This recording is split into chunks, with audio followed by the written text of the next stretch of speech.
Let me tell you a little story. Not a personal story as in my own story, but somebody I met. I was talking about this one time in the khutbah of Jumu'ah, Friday khutbah in a community in the States. Afterwards, a brother, he came up to me. And you know, sometimes people just have that look in their eye. They have that look in their eyes like they have a story to tell. He had that look. And he walked up to me and he said, brother, what you just talked about really personally hit home for me. And I talked about the death of Khadija, the death of Abu Talib. Such a serious thing. So I said, please tell me, how did it hit home for you? I sat him down, I said, please tell me your story. He said, brother, today was the first day that I prayed in a year. I grew up in a Muslim home. I was born in a Muslim family. I was very practicing for most of my life, praying 5 times a day. But today is the first time I have prayed in a year. I said, what happened? He said, about a year ago, my life was picture perfect. You know, sometimes you have like a 5-year plan or a 10-year plan, your grand plan.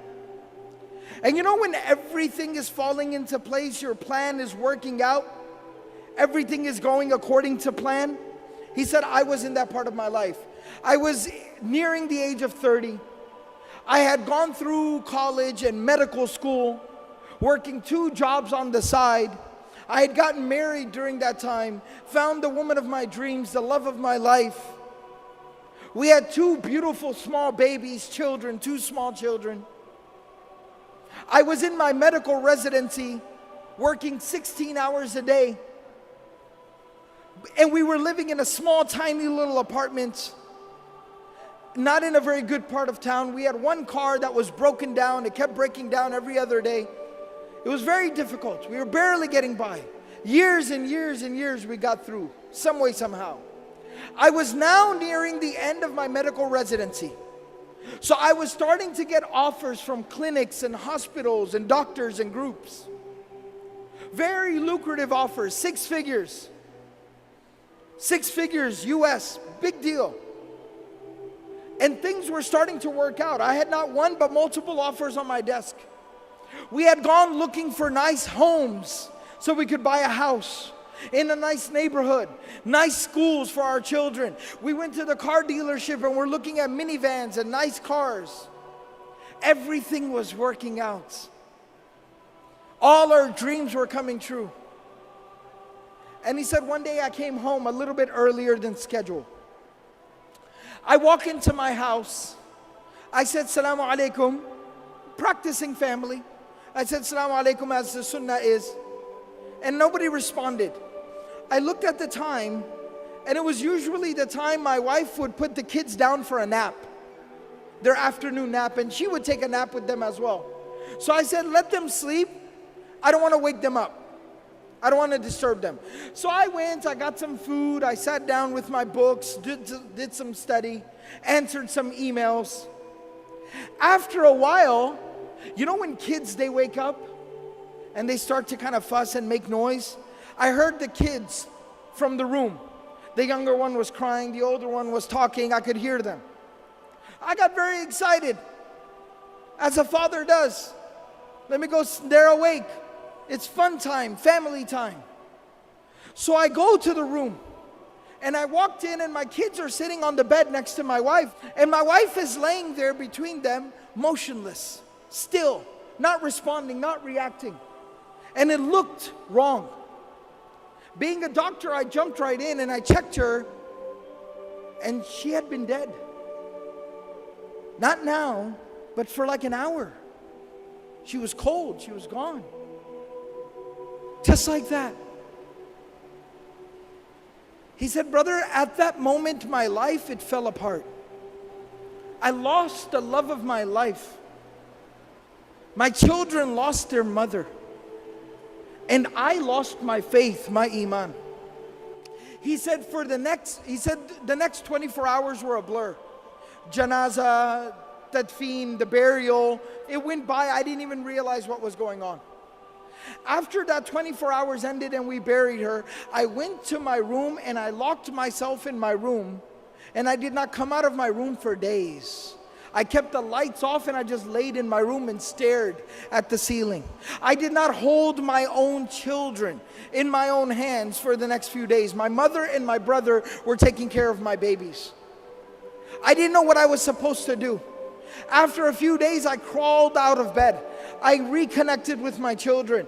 I tried to get back to work, figure out how am I supposed to work and take care of my kids. My mother and my brother, they helped me so much. Slowly but surely, over the weeks and the months, I put my life back together again. I got back to work. I figured out the schedule for the children.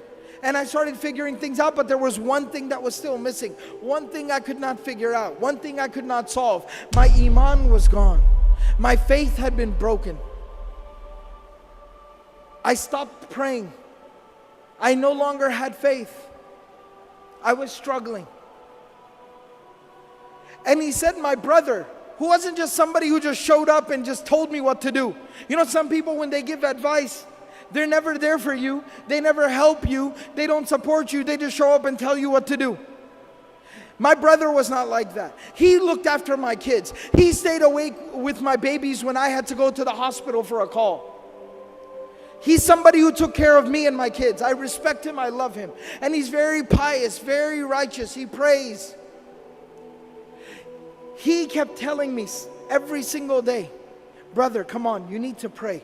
Brother, come on, you need to pray. But I kept resisting and refusing. He said, this morning, today, he showed up at my house and he said, I am not taking no for an answer. Mother will watch the children. You are coming to the masjid with me. You will come to Jumu'ah. You will put your face on the ground before Allah subhanahu wa ta'ala and you will pray. You will make sujood. You will say Allahu Akbar and that hole in your heart will be filled. And he said, and I came to the Jumu'ah, the Friday prayer, I heard the khutbah and you were telling the story of the Prophet ﷺ, how he lost the mother of his children, how he lost the love of his life. And I found the answer to my question. It made sense to me again. Think about this. After going through so much tragedy, how does somebody continue? How does the Prophet ﷺ wake up the next day, go out there and preach harder than he did yesterday, work harder than he did ever before, knowing that he's going to come home to an empty home, knowing that he's going to come home to an empty bed, knowing that he's going to come home and have to look at his children in the face and wipe the tears from their face that their mother is not coming back?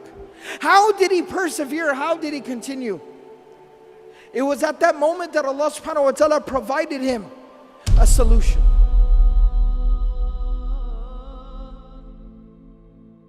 Allah subhanahu wa ta'ala took him on the most miraculous journey any human being has ever experienced. It is called the journey of Al-Isra wal-Mi'raj, the journey by night to Jerusalem, and then the ascension above the heavens. The journey by night to Al-Aqsa, and then the ascension above the heavens. And there he got closer to Allah subhanahu wa ta'ala than any creation of Allah has ever gotten. Even Jibreel alayhi salam stopped at Sidratul Muntaha and he said that you are to go forward from here. And there Allah subhanahu wa ta'ala gave the Prophet sallallahu alayhi wasallam a gift. And that gift was the 5 times daily prayer. And Allah subhanahu wa ta'ala told the Prophet sallallahu alayhi wasallam, difficulties will come. Adversity will knock your door. Tragedies will befall you. But every single time you fall, stand back up and say Allahu Akbar. Every single time you deal with a difficulty, say Allahu Akbar. Salah will heal your wounds. It'll solve your problems. It'll ease your difficulties.